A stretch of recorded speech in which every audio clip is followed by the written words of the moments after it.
Hello my dears, good morning, good afternoon, good evening. Cassandra here, Whole Woman, just wanting to share with you some of the energies that are coming in this week, the higher frequencies that are really pouring in this week as we flow towards the full moon in Leo, which is at 22:09 GMT on the 1st, so early next week, maybe the weekend. I'm not quite sure in terms of where it is, but the 1st of February anyway. And Imbolc, a very powerful time in the Celtic calendar.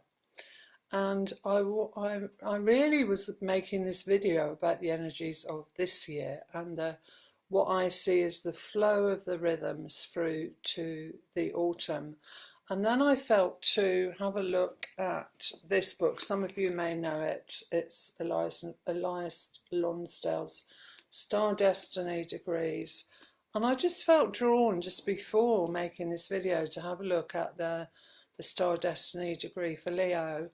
And as is often the way of things, it speaks perfectly about the energies for the whole year. Now, I was seeing it as full moon in Leo. Leo is where our individuality forms before it starts to interact, before in other ways, out in the world. Let's describe it that way. So we have Aries, Taurus, Gemini, Cancer, and then Leo. Those 5 signs are the signs that are involved with our development of individuality.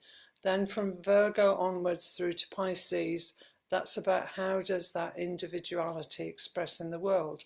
And then of course we're always cycling back to the Aries point at the equinox, which is a very powerful point this year. But anyway, I'm going to start by reading you the Elias Lonsdale Star Destiny degree.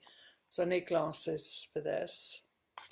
And his symbol for Leo 13, which is the moon degree, and of course we read a degree onward for the Star Destiny degrees because the full moon degree is 1304, it's beyond 13, moving towards 14. And the symbol is fields of jasmine flowers. Abundance, fertility, fresh horizons. Once we centre on beauty, concentrating on the bounty that sparks each cell of our existence here, we begin to bring forth what we conceive and surround ourselves with as a new world borning. It is so much a matter of cherishing, honouring, beholding and witnessing what are its most vital elements, that new world. It is entirely up to us to cultivate the virtues, to expand our gifts, to plant the seeds, to tend the flames of all bright hopes and dreams. That's so much this year's energy. We are entrusted with the care of Earth and all those who live here. We are granted the immense responsibility to bring everybody alive and make all things prosper. And there is a great shadow to this task. A distortion slips in. It grows secretly. Gradually it takes over. Inside the distortion, I am doing all this. I am given all this. And it is my story, my destiny, my task. Everything then depends on me. I am the one to make all things bright and beautiful. I am the one who can poison things by my intoxication with the subtle reflection I let myself fall for. Then we need a cleansing, a purging. We need to forget our own magnificent part and remember the whole on its own terms. So again, here we're speaking about Leo, the individual, Aquarius, the whole. Then when we come back to ourselves, we are a truth vessel. But we are not the truth, we are not the light. Only a selfless path can serve the truth and the light and be effective. These distortions are insidious. These partial truths are so easy to entertain. Pride seems almost innocuous at first. Yet when the stakes are this high, we colour everything by how we see it, how we feel it, how we know it. The real task is to get out of the way so that all can flourish here. So yeah, this year is about individuality. And it's about individuality in connection with soul, within community, within the whole, within the collective. And we've been building to this foundation of new individuality, this activation of new individuality, one could say since the 60s, you know, if you've been alive that long. But certainly in the last 10 or more years, where we've been going through this profound deconstruction process, particularly since the pandemic.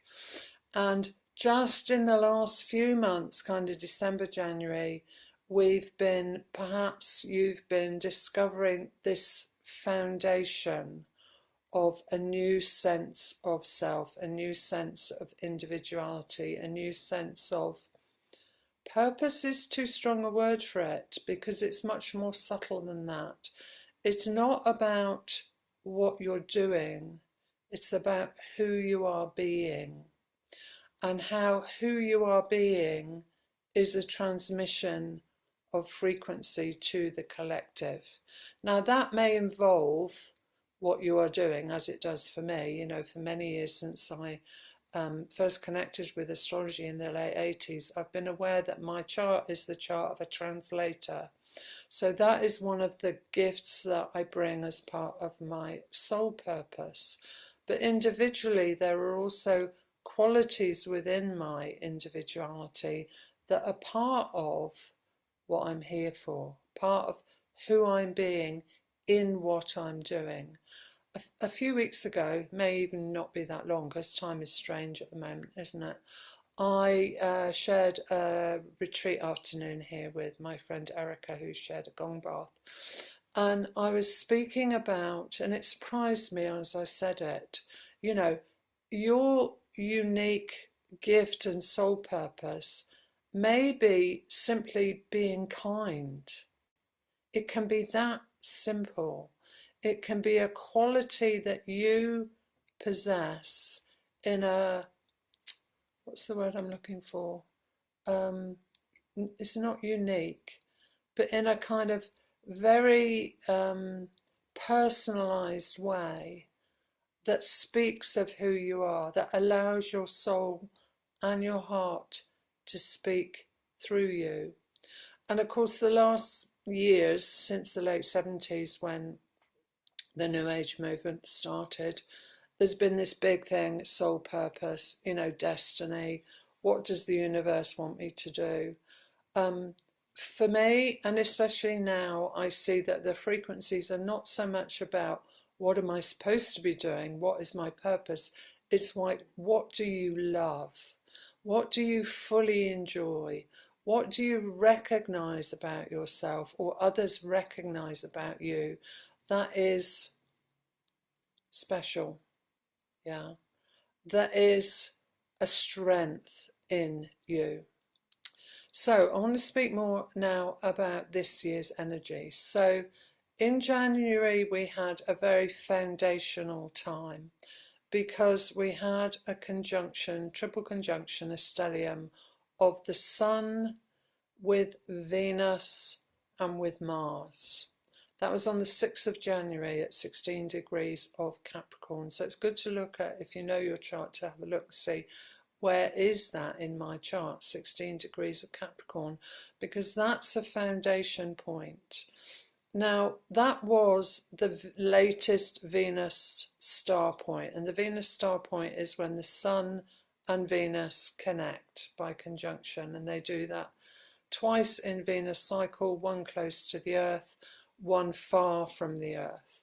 And what that does is it's the signal for the start of the new Venus cycle.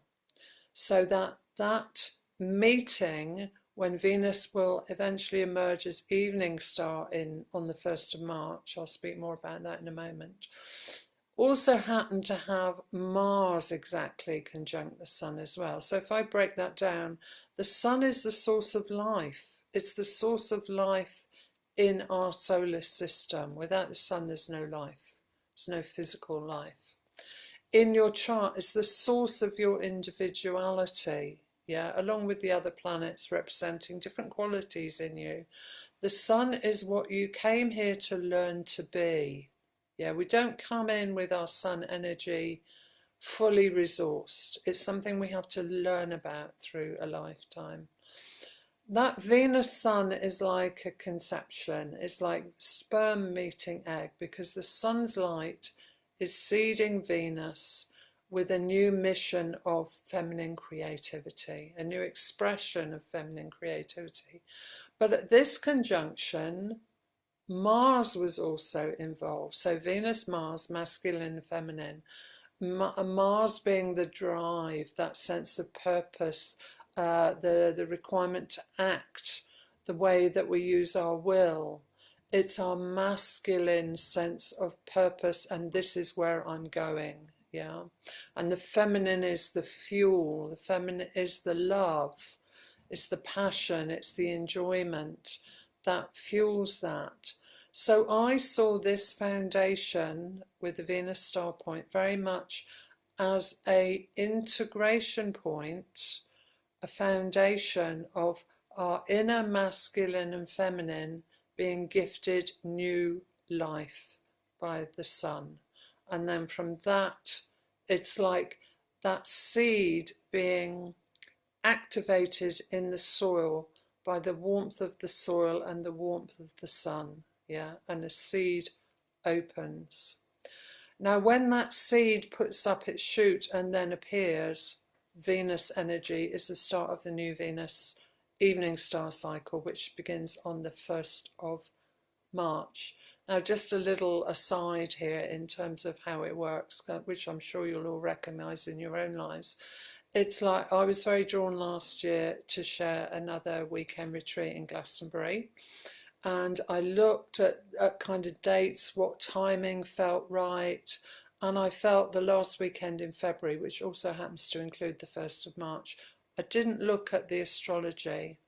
And then after I booked the Goddess House and bookings have started to flow in, I've looked at the astrology and realised from that January point, excuse me, I've got an itchy nose, that Venus actually emerges on the 1st of March, that weekend. And my retreat title, before I knew this, is Emergence, because it's the start of this potent springtime energy that's being activated through February. Now, that February energy, many of you will already have heard about the year of the fire horse, and the fire horse energies, that enthusiasm, passion, inspiration, is very strong in the Western astrological energies for this year as well, but we haven't got there quite yet. So yeah, 17th February, year of the fire horse, the first eclipse, yeah, the eclipse in Aquarius, higher energy. Now, I just want to backtrack a bit to this week leading up to the full moon, because I've kind of gone ahead of myself, yeah. This week leading up to the full moon, we have this profound multiple stellium. Now, stellium is 3 planetary bodies sitting together at the same point in the solar system, in the charts. This is a multiple stellium in Aquarius that is informing this full moon. So think about moon as personal, yeah? So full moon, we have the sun on one side of the earth, we have the moon on the other. Moon is in Leo, gathering up our new individuality, yeah? And then the other side we have of the earth, we have Aquarius, and we're in the pull of both. Leo, very personal, personal to me, personal to I, yeah? Personal to individuality. Aquarius, higher frequency energies that are pouring into the collective. yeah? So talking about out of the body. In Leo, we're talking about the heart, the integration point in the body and in the chakra system. And what is happening this week as this full moon starts to build is that these finer frequencies of Aquarius are pouring through to meet that moon in Leo that I just read the degree for, the Star Destiny degree for. And I want to give you the lineup. So we've got Mars, the warrior energy. This is all in Aquarius. With Pluto, the lord of the underworld. Mars, Pluto, very powerful. Both rulers of Scorpio. Yeah. So empowering our personal will with the transpersonal process, Pluto. Yeah. Can be very dynamic, can also potentially trigger underworld energies in us, through us, yeah, because Mars can be anger, Pluto can be what's in the subconscious, yeah. But with these, with these, I should say, Medusa, yeah, Medusa, snakes for her hair, she's an asteroid of collective trauma, yeah. With that, we also have Vesta, the priestess. So offering that up, yeah, Vesta asks that we transmute and offer up whatever is emerging in ourselves as an aspect of the collective and to and for the transformation of the collective.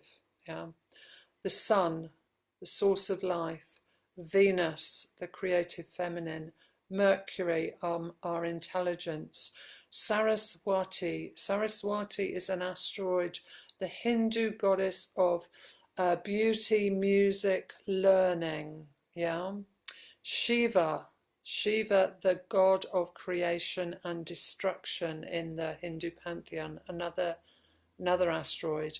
Yet another asteroid, Parvati. Parvati is Shiva's consort.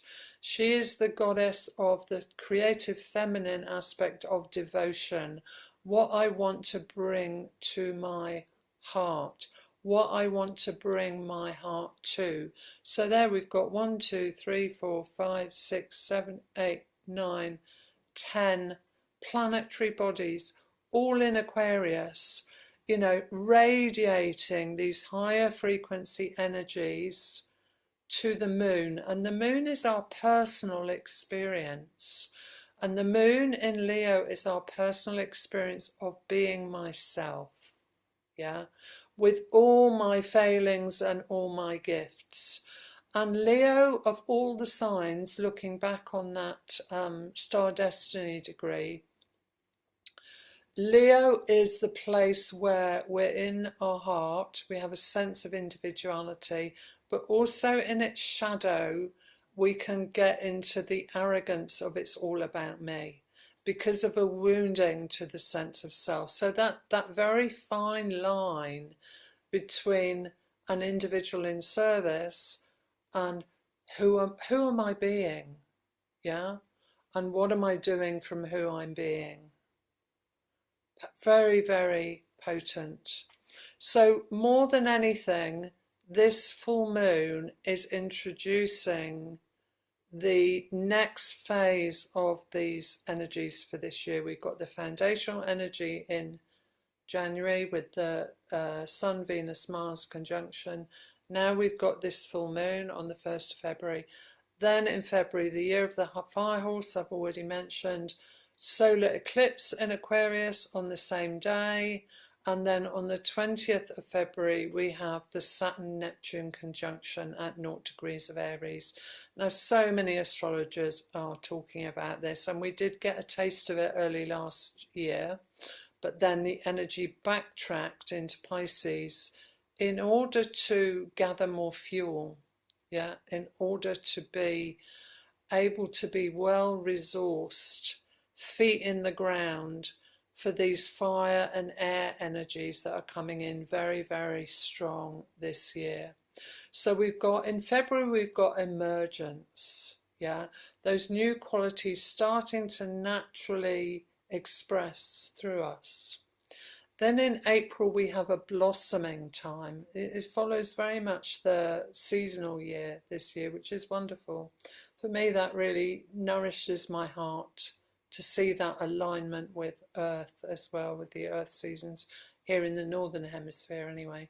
So in April we have that blossoming, and we start to have more movement because Uranus, the awakener planet, the ruler of Aquarius, goes back into Gemini after having been retrograde in Taurus. So we've had this backtracking in earth and water of mud, to be quite simple about it. Earth and water makes mud. So for many people it's felt very intense, very kind of slow and interminable. So energies really start to move in April. Then in July, we have a period of strong intensity and fullness. It's like full-on summer, heat. Everything's expressing in its fullest sense because Jupiter moves into Leo. Now, Jupiter is in Cancer at the moment, so it's helping us with this foundation of self-care, of rootedness, of belonging, of looking to see, how do I sustain myself emotionally? How is it I need to take best care of myself? When Jupiter moves from Cancer to Leo, we've created that foundation of emotional stability and belonging that allows us to then express the heart in a fuller way. And there's some dynamic aspects in July, particularly early in July.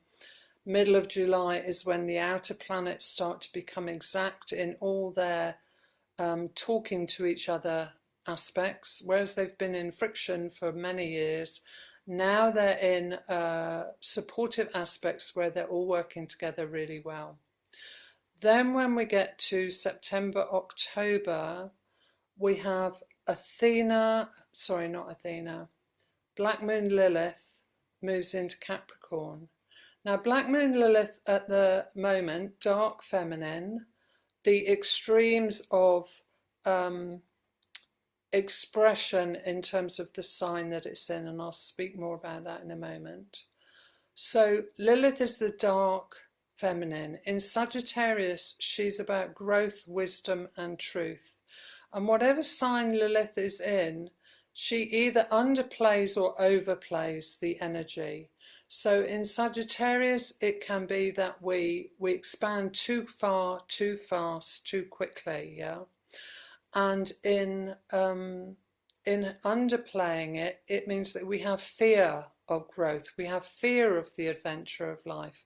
We self-doubt. We fear. We allow shame to stop us from exploring our own process of growth and expansion.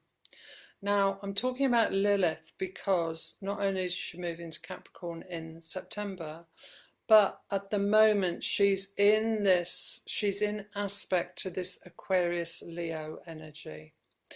And she's in aspect from Sagittarius by sextile and trine. What that means is, as a soul mother, she's showing us where the expansion is, where the self-love is, where you need to get over yourself, where you need to recognize, that's my fear, that's my old pattern.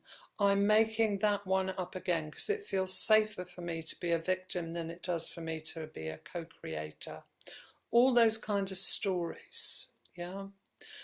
Similarly, she may, because she's in positive aspect to this Aquarius Leo, she may actually cause us to be, from wounding as well, overinflated, over-ambitious, over-expansive.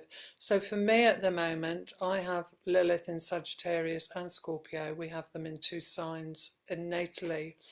And so the dance between being inner, in quiet, in retreat, in silence, and being out there and being a traveller, being a gypsy, I've always had to do that dance with awareness. And of course that evolves through a lifetime, does it not?